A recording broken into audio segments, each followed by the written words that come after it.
सबने जय श्री राम। तो आज हम करने वाले हैं बैंक एंड बैंक डिपॉजिट। इससे पहले हम सब स्टाफ टू क्रैकर प्रमोशन का जो सिलेबस है उसमें हम कर चुके हैं प्रीवियस ईयर के क्वेश्चंस, और हम कर चुके हैं इंग्लिश में हमने आर्टिकल्स कर लिए हैं, और उसके बाद हमने नाउन, प्रनाउन और कंजक्शन हमने कर लिए। 4-5 टॉपिक हमने उसमें कर लिए हैं। तो आज हम इसका कुछ डेडिकेटेड टॉपिक स्टार्ट करने वाले हैं जो कि आपके जनरल बैंकिंग के अंदर आते हैं, और ये सभी बैंक का सेम होता है। ठीक है, जैसे बैंक और बैंक डिपॉजिट है सभी बैंक्स के लिए सेम होगा, कोई भी इसको पढ़ सकता है। तो चलिए स्टार्ट करते हैं। फर्स्ट हमारे पास है डिफाइंड कि जो बैंक है उसको कहाँ डिफाइन किया गया है। तो बैंक को डिफाइन किया गया है बैंकिंग रेगुलेशन एक्ट 1949 के अंदर। तो हमारे पास यहाँ से एक क्वेश्चन बन जाता है कि बैंकिंग रेगुलेशन एक्ट कब पास हुआ था, 1949 में, और इसके सेक्शन 5B के अंदर हमारे पास बैंक को डिफाइन किया गया है। और बैंक का मतलब क्या होता है, accepting money from the public and lending to the public, की मनी को जो पर्सन है उससे लेना है, पब्लिक से लेना है, और पब्लिक को वापस देना है किस रूप में, जैसे कोई लोन दे देते हैं। ठीक है, तो इस तरीके से ये होता है हमारे पास बैंक। उसके बाद बैंकर क्या होता है, बैंकर कौन है कि जो स्टाफ उस बैंक में काम कर रहा है उसको हम बोल देते हैं बैंकर, जैसे कि आप हो गए। तो ये किस में डिफाइन किया गया है, इसको डिफाइन किया गया है नेगोशिएबल इंस्ट्रूमेंट एक्ट 1881। जो नेगोशिएबल इंस्ट्रूमेंट एक्ट हम पढ़ेंगे, ठीक है, उसका वो कब पास हुआ था, 1881 में, और उसके सेक्शन 3 में डिफाइन किया गया है बैंकर को। उसके बाद हमारे पास है बैंकिंग कंपनी। इसको कहाँ पे डिफाइन किया गया है, सेक्शन 5C में बैंकिंग रेगुलेशन एक्ट के, जो कब पास हुआ था, 1949। और ये होता क्या है, देखिए, a financial institution that accepts deposits and lending money, invest money, repay on demand. जो क्या करता है बैंकिंग कंपनी, क्या होगा, जो कि एक फाइनेंशियल इंस्टीट्यूट है जो कि एक्सेप्ट करता है मनी पब्लिक से, डिपॉजिट करता है, लैंड करता है मनी को वापस, ठीक है, इन्वेस्ट करता है उसको, और रीपे ऑन डिमांड करता है। यानी कि जब कस्टमर उसको अपने पैसे को लेने आएगा तो उसको जो रीपे ऑन डिमांड करेगा, डिमांड पे उसको रीपे करेगा। और दूसरा हमारा एक तो होता है कि रीपे ऑन डिमांड, और दूसरा हमारा होता है कि उसका एक जो टाइम होता है डेफिनेट, कि उसके बाद ही उसका पैसों को हम निकाल सकते हैं, जैसे FD हो गई, RD हो गई। ठीक है, उसका ऐसा नहीं है कि कस्टमर आएगा और कभी भी उसको पैसे को लेके जा सकता है। तो ये होता है रीपे ऑन डिमांड, और दूसरा वो होता है जो हमारे पास FD RD वगैरह हो गई। उसके बाद बात आती है कस्टमर की। कस्टमर देखिए क्या होता है, customer has not defined in any act. पहली बात है कि कस्टमर को किसी भी एक्ट के अंदर डिफाइन नहीं किया गया, जैसे बैंकिंग रेगुलेशन एक्ट हो गया, नेगोशिएबल इंस्ट्रूमेंट एक्ट हो गया, इसके अंदर कस्टमर क्या होता है उसको डिफाइन नहीं किया गया कि कौन हमारा कस्टमर हो सकता है। Customer is defined in KYC policy. Customer को डिफाइन किया गया है KYC पॉलिसी के अंदर, जो हम पढ़ेंगे अभी आगे, नो योर कस्टमर, जो एक डेडिकेटेड टॉपिक है, उसके अंदर हम ये सब पढ़ेंगे। उसके बाद है customer is a person who has a account और नॉट। यानी कि कस्टमर कोई भी पर्सन हो सकता है जिसका अकाउंट हमारे बैंक में हो भी सकता है और नहीं भी हो सकता। अब जिसका अकाउंट होगा वो तो कस्टमर हो गई, लेकिन जिसका अकाउंट नहीं है वो कस्टमर कैसे होगा। मान लो कोई चेक की पेमेंट लेने आया है, चेक को विड्रॉ कराने आया है, ठीक है, या फिर पेमेंट वैसे लेने आया है या डालने आया है किसी दूसरे के बिहाफ पे, तो वो भी हमारा एज ए कस्टमर हम उसको मानेंगे। तो उसके बाद हमारे पास नेक्स्ट है, देखिए, लाइसेंसिंग ऑफ बैंक की। यानी कि जो बैंक का लाइसेंस होता है, यानी कि जो बैंक ओपन करने के लिए एक लाइसेंस चाहिए होता है, वो प्रोसेस कहाँ पे होती है और वो लाइसेंस कौन देता है। तो वो लाइसेंस दिया जाता है by RBI। Reserve bank of India क्या करता है कि कोई भी बैंक अगर खोलना चाहता है, ओपन करना चाहता है, तो उसके जो लाइसेंसिंग जो सारी प्रोसेस है वो कौन करता है, reserve bank of India RBI। और इसको कहाँ पे डिफाइन किया गया है, इसको सेक्शन 22 के अंदर डिफाइन किया गया है बैंकिंग रेगुलेशन एक्ट 1949। यानी कि बैंक किसी ने खोलना है या फिर नई ब्रांच बनानी है, यानी कि या फिर एक ब्रांच को दूसरी जगह ट्रांसफ़र करना है कुछ टाइम के लिए, टेम्परेरी या परमानेंट, तो ये सारा सारा काम किसके नीचे होता है, RBI के, ठीक है, रिजर्व बैंक ऑफ इंडिया। ये सारा काम होता है रिजर्व बैंक ऑफ इंडिया के द्वारा। उसके बाद आता है हमारे पास टाइप्स ऑफ कस्टमर, यानी कि कस्टमर हमारे पास कितने टाइप्स के होते हैं। तो इसमें देखिए फर्स्ट हमारे पास है एग्जिस्टिंग कस्टमर। एग्जिस्टिंग कस्टमर कौन होगा, जिसका अकाउंट है, जैसे किसी का सेविंग अकाउंट है, करंट अकाउंट है, किसी की एफडी है, आरडी है, ये किसी ने वैसे लॉक कर लिया हुआ है, ठीक है। तो ये सारे के सारे हमारे पास होते हैं एग्जिस्टिंग कस्टमर, यानी कि जिनका इस वक्त हमारे बैंक में अकाउंट है। दूसरा होता है walk in customer. Walk in customer कौन से होंगे?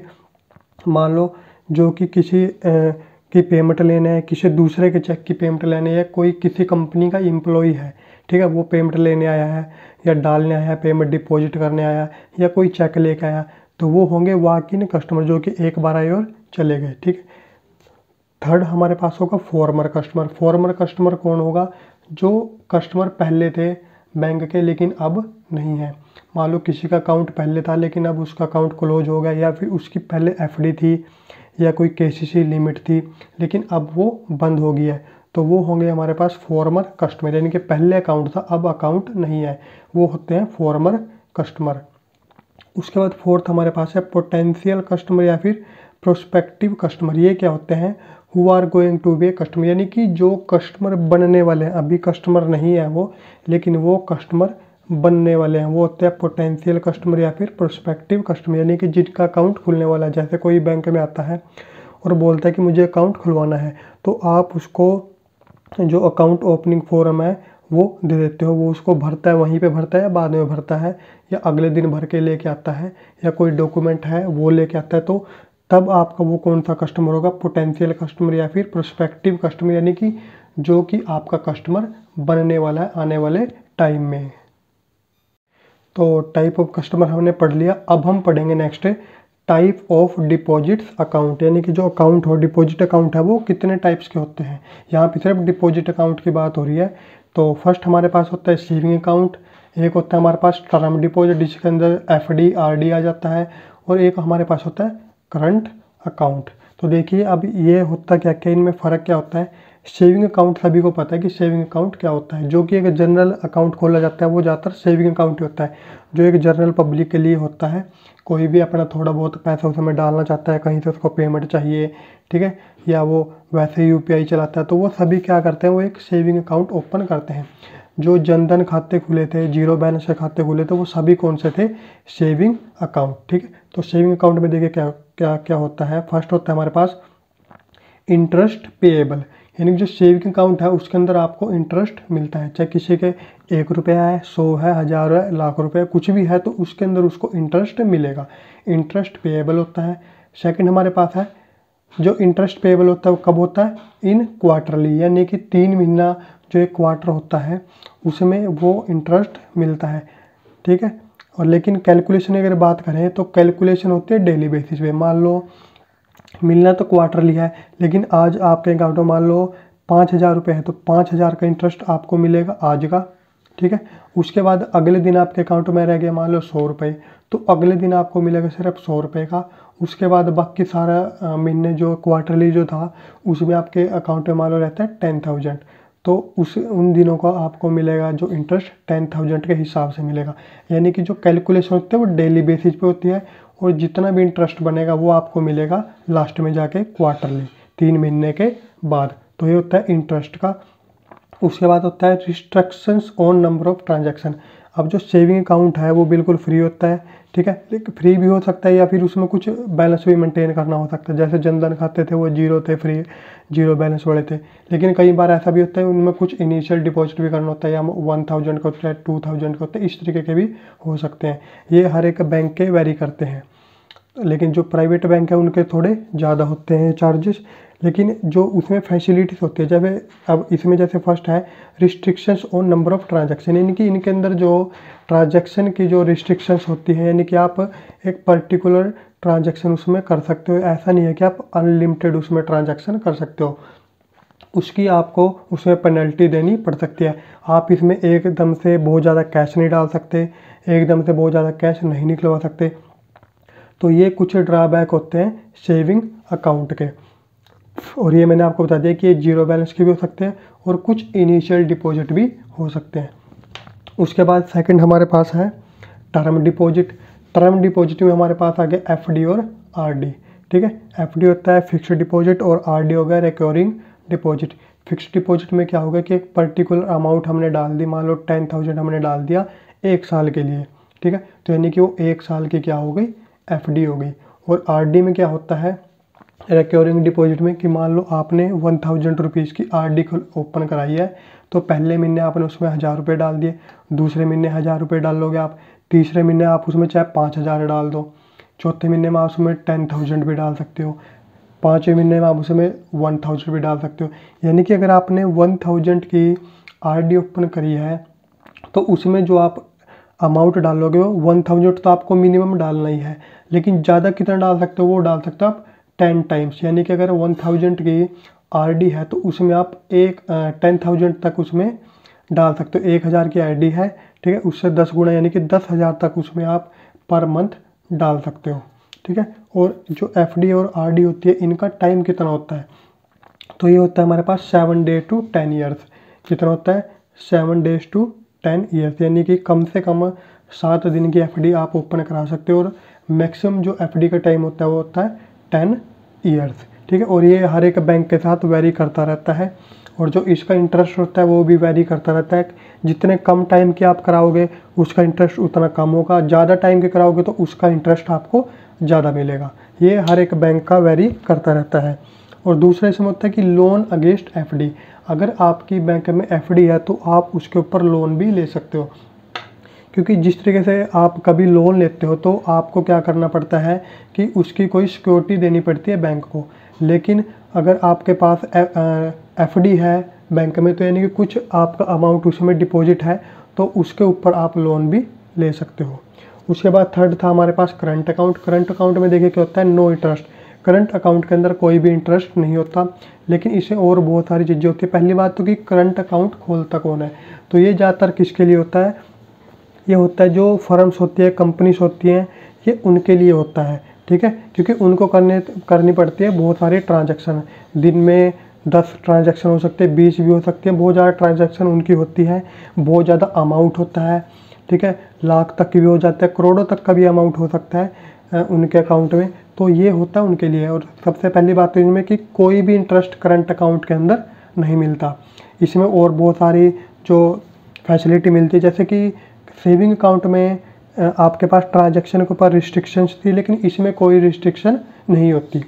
और इसमें आपको चेक मिलते हैं फ्री ऑफ कॉस्ट, बहुत सारे आप इसमें चेक ले सकते हो, या उसकी भी कुछ वैल्यू होती है कि इतने तक आप फ्री में ले सकते हो। तो ये होता है करंट अकाउंट। तो ये हमारे पास थे three types of deposit accounts. तो नेक्स्ट हमारे पास है डीफ। डीफ अकाउंट कौन सा होता है, देखिए पहली बात तो डीफ की फुल फॉर्म क्या होती है, depositor education and awareness fund.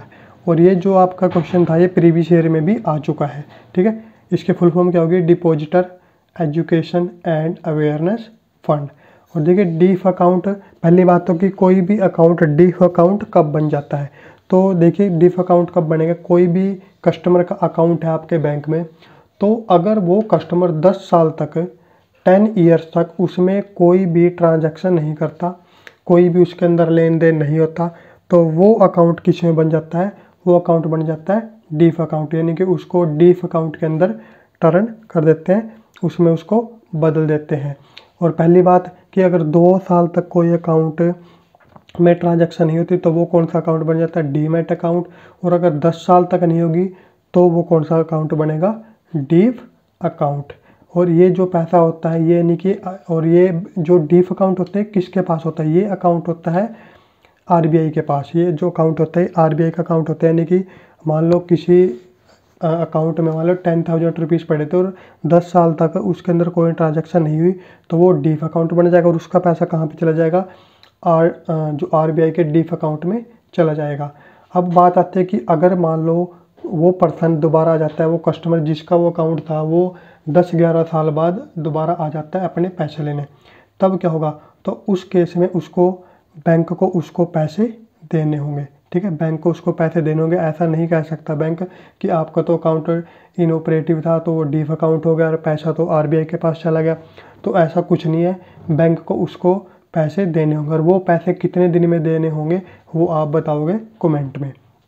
उसके बाद नेक्स्ट हमारे पास है एफडी की पेमेंट इन कैश, कि कोई एफडी है तो अगर वो मैच्योर हो जाती है तो उसकी कितनी पेमेंट हम कैश में कर सकते हैं। तो वो हमारे पास है principal plus interest up to 20,000 in cash, यानी कि प्रिंसिपल और इंटरेस्ट को मिला के 20,000 तक की पेमेंट हम कैश में कर सकते हैं। अगर 20,000 से ऊपर का उसका प्रिंसिपल प्लस इंटरेस्ट बन रहा है तो उसको आप सिर्फ अकाउंट में ही कर सकते हो कस्टमर की, उसको कैश में नहीं कर सकते। उसके बाद नेक्स्ट हमारे पास है tax free interest on FD, यानी कि जो एफडी है उसके ऊपर कितना इंटरेस्ट टैक्स फ्री होता है। तो इसमें देखिए हमारे पास पहला केस है अप टू 40,000, जो 60 ईयर से कम की एज के जो कस्टमर हैं, पर्सन हैं, वो क्या होंगे, उनका अगर 40,000 तक जो टैक्स बन रहा है एफडी का तो वो होगा फ्री, इंटरेस्ट जो बन रहा है वो होगा फ्री, टैक्स फ्री होगा। और अगर सीनियर सिटीजन की बात करें तो उनको ये होता है 50,000 तक, 50,000 तक का इंटरेस्ट उनके पास टैक्स फ्री होता है। लेकिन अगर इसको एक्सीड कर देता है तब कितना टैक्स कटता है, तब कितना टीडीएस कटता है। तो इसमें दो केस होंगे। पहला होगा विद पैन, अगर उस कस्टमर ने पैन नंबर दिया हुआ है अकाउंट में तब उसका जो कटेगा टैक्स कटेगा, टीडीएस कटेगा, वो कटेगा 10%, यानी कि 40,000 से जितना ऊपर जाएगा उसका 10% वो कटने लग जाएगा। और विदाउट पैन वाले का क्या होगा, उसका कटेगा 20%। जिसने पैन नंबर अपना अकाउंट में नहीं दिया हुआ है उसका कितना कटेगा, 20% टीडीएस। अब इसे टीडीएस से बचने के लिए लोग क्या करते हैं, तो हमारे पास दो फार्म होते हैं 15G और 15H। 15G और 15H देखिए कौन से होते हैं। 15G किसके लिए होता है, जिनकी एज 60 ईयर से कम है, जिनकी एज 60 ईयर से कम है वो 15G जो फार्म नंबर देके अपना टीडीएस में उसमें रिबेट पा सकते हैं। और जो सीनियर सिटीजन है जिनकी एज 60 से ऊपर है वो 15H जो देकर फॉर्म देके वो भी अपना जो टीडीएस कट रहा है उसमें रिबेट पा सकते हैं। तो ये था हमारे पास एफडी से रिलेटेड कुछ क्वेश्चन, और हमने इसमें पढ़ा डीप अकाउंट।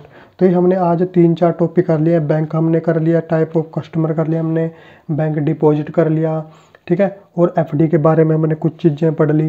तो ये थे कुछ 3-4 टॉपिक, और अब हम करेंगे इन्हीं से रिलेटेड कुछ क्वेश्चन जो कि आपके एग्ज़ाम में आते हैं, ठीक है। तो अब करते हैं हम कुछ क्वेश्चंस। तो बैंकर्स ये हैं कुछ क्वेश्चन जो कि इन्हीं जो टॉपिक हमने किया है इन्हीं से रिलेटेड है। अब यहाँ से आपको पता चल जाएगा कि कितनी आपकी कैचिंग पावर है, कि जो आपने पढ़ा है वो कितना आपको याद हो गया है।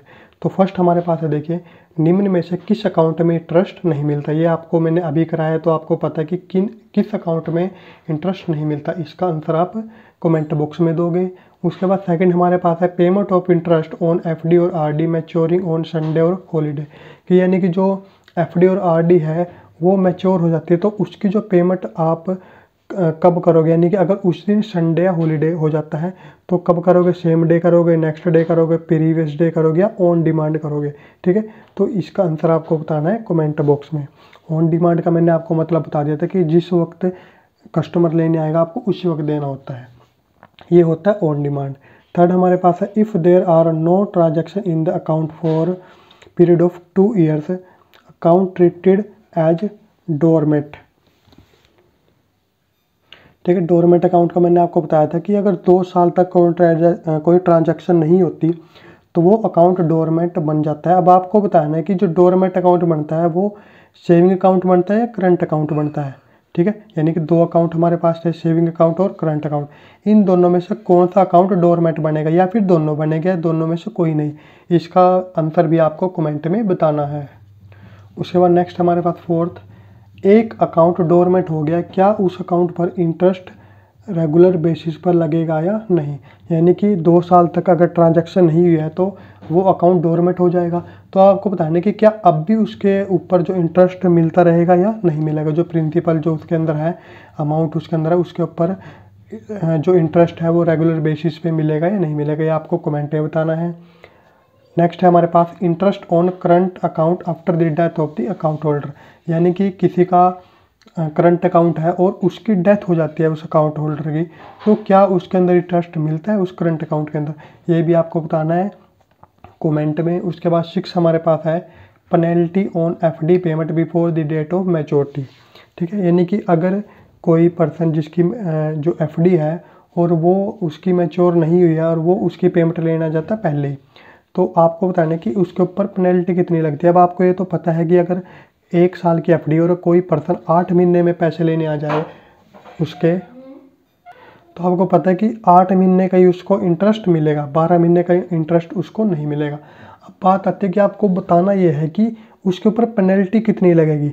यानी कि उसका जो मान लो उस पे था, मान लो 7.5% पे एफडी थी 12 महीने की, लेकिन वो पहले लेने आ गया, तो आपको ये बताना है कि वो 7.5% मिलेगा या कम मिलेगा, और अगर कम मिलेगा तो कितना कम मिलेगा। यहाँ पे क्वेश्चन ये है कि कितनी पेनल्टी उसके ऊपर लगेगी। ठीक है, तो ये थे हमारे पास कुछ क्वेश्चंस, और हमने कर लिए 3-4 टॉपिक आज कवर। बहुत ही इजी आपके पास आता है इस तरीके का। इसी में से आप ये लगा लो कम से कम 3 से 4 क्वेश्चन आ जाते हैं, केवाईसी में से आ जाते हैं, डिपॉजिट या एफडी अकाउंट में से कुछ ना कुछ पक्का आ जाएगा। ठीक है, तो इसके जो 6 आपको ये क्वेश्चन पूछे हैं इसके आंसर आपको देने हैं, और इसका जो आंसर है वो आपको बाद में हम कमेंट बॉक्स में इसके जो एक मैसेज कमेंट डाल देंगे पिन करके, उसके अंदर आपको दे देंगे। उससे पहले लेकिन आपको इसको खुद सोल्व करना है और बताना है कि क्या इनके आंसर है, ताकि आपको पता चल जाए कि कितनी आपकी तैयारी हो रही है। तो आज की वीडियो में इतना ही, मिलेंगे नई वीडियो में। सबको जय श्री राम।